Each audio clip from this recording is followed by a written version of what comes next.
आज आपके लिए एक और नई और सुंदर कहानी लेकर आया हूँ। तो शुरू करते हैं। मेरा नाम अर्जुन है, मेरी उम्र 23 साल है। मम्मी पापा और बड़े भाई के साथ हमारा छोटा सा परिवार था। भाई की शादी हो चुकी थी और अब घर वालों की सारी उम्मीदें मुझ पर थी, लेकिन मैं अभी शादी नहीं करना चाहता था।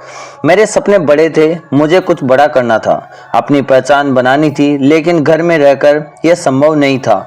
बार बार होने वाली बहसों से तंग आकर मैंने फैसला किया कि कुछ समय के लिए कहीं और चला जाऊं, ताकि खुद को भी सोचने का मौका मिले और पढ़ाई पर ध्यान भी दे सकूं। तभी मुझे अपनी बुआ सुमन का ख्याल आया।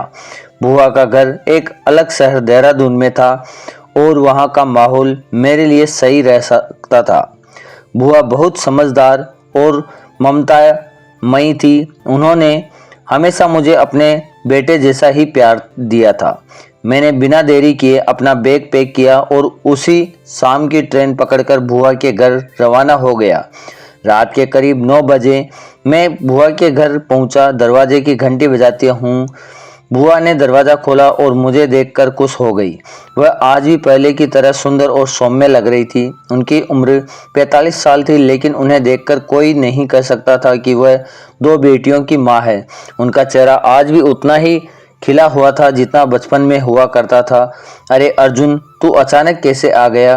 बुआ ने मुझे गले लगाते हुए पूछा। बस बुआ, घर में सब शादी के पीछे पड़े हैं और मैं अभी शादी नहीं करना चाहता, इसलिए सोचा कुछ दिनों के लिए यहाँ आ जाऊँ। मैंने कहा। बुआ मुस्कुराई और बोली, तो फिर कर लो शादी, इसमें इतना सोचने की क्या ज़रूरत है? मैं हंसते हुए बोला, बुआ मुझे अभी बहुत करना है, कुछ करना है, कुछ बनना है। शादी के बाद ये सब मुश्किलें हो जाएगा। बुआ ने प्यार से मेरा सिर सहलाया और कहा, जो भी करना है वो दिल से करो, लेकिन हाँ पहले थोड़ा आराम कर लो। ऊपर वाले कमरे में चले जाओ, मैं तुम्हारे लिए खाना लाती हूँ। मैं बैग उठाकर ऊपर चला गया। जैसे ही मैंने कमरे का दरवाज़ा खोला, मैं अचानक रुक गया। मेरी कजिन सिस्टर नेहा वहाँ पर टी शर्ट उतारने ही वाली थी। हम दोनों एक दूसरे को देखकर हड़बड़ाहट गए। मैंने तुरंत मुंह फेर लिया। पागल हो गए हो क्या? किसी लड़की के कमरे में आने से पहले नॉक करना नहीं आता? उसने झुंझलाते हुए कहा। सॉरी, मुझे नहीं पता था कि तुम यहाँ हो। मैं जल्दी से बोला, तो क्या मतलब बिना पूछे किसी के भी कमरे में घुस आओगे? वह गुस्से में बोली, ठीक है मैं जा रहा हूँ। मैं तुरंत दरवाजे से मुड़ने लगा, तभी उसने कहा, रुको, अब आ ही गए हो तो अंदर आओ, मैंने कपड़े पहन लिए हैं। मैं धीरे धीरे अंदर गया। वह हंसते हुए बोली, मैं मजाक कर रही थी, तुम तो पहले से भी ज़्यादा शर्मीले हो गए हो। मैंने हंसकर कहा, और तुम तो पहले से भी ज़्यादा खूबसूरत और नटखट हो गई हो। वह मुस्कुराई।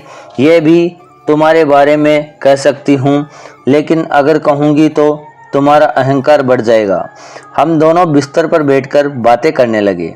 बचपन की यादें ताज़ा हो गई। मैंने पूछा, याद है जब हम छोटे थे तब तुमने मुझसे क्या कहा था? उसका चेहरा हल्का सा लाल हो गया। हाँ याद है, लेकिन यह बचपन की बात थी। अब हम बड़े हो गए हैं, हमें वह सब भूल जाना चाहिए। मैंने मजाकिया लहजे में कहा। अगर मैं ये बात बुआ को बता दूँ तो? उसका चेहरा और भी डरावना हो गया। नहीं, ऐसा मत करना, मैंने हंसते हुए कहा। तो फिर एक छोटी सी शर्त पूरी करनी होगी। क्या? उसने संदेह से पूछा। बस एक छोटी सी स्माइल और फिर मैं चला जाऊंगा। उसने गहरी सांस ली और मुस्कुरा दी। मैं हंस पड़ा। यही तो बात है, उसने झुंझलाते हुए कहा। अब जाओ यहाँ से। मैं मुस्कुराते हुए बाहर आ गया और अपने कमरे में चला गया।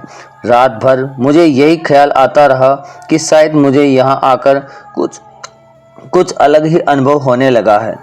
अगले कुछ दिनों में बुआ के घर का माहौल मेरे लिए और भी दिलचस्प हो गया था। बुआ के साथ समय बिताना, उनके बनाए खाने का आनंद लेना और नेहा के साथ हंसी मजाक करना, ये सब अच्छा लग रहा था। यहाँ आकर मैं खुद को हल्का महसूस करने लगा था। एक दिन बुआ ने मुझसे पूछा, बेटा तुमने सोचा क्या करना है आगे?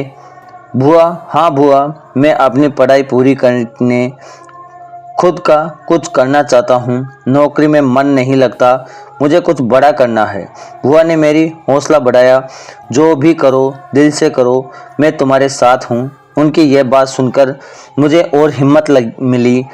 मैं सोचने लगी कि शायद यही समय है जब मुझे अपने सपनों की ओर बढ़ना चाहिए।